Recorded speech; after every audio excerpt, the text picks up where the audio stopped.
دوستو، ایک ایسا ملک جہاں جنازے پر رونے والوں کو پیسے دیے جاتے ہیں۔ شاید آج سے پہلے آپ اس بات کو نہ جانتے ہوں، لیکن گانا میں جنازوں پر پیشہ ور رونے والوں کو بلایا جاتا ہے۔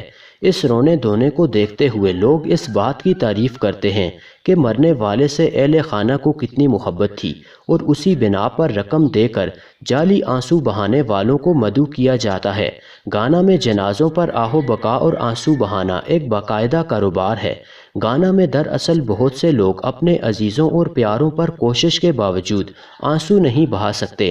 گانا کے لوگوں نے رونے کے لیے بیواؤں کا ایک گروپ بنا رکھا ہے، اسی لیے وہ اس گروپ پر انحصار کرتے ہیں، لیکن ہر جگہ رونا آسان بھی نہیں، اور اسی لیے وہ آنسو بہانے کا معاوضہ لیتی ہیں۔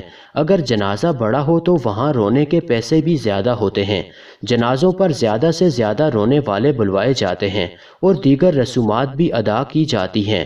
اس لیے افریقہ کے کئی ممالک میں جنازوں پر بہت رقم خرچ ہوتی ہے، جو 15 سے 20 لاکھ روپے تک بھی پہنچ جاتی ہے۔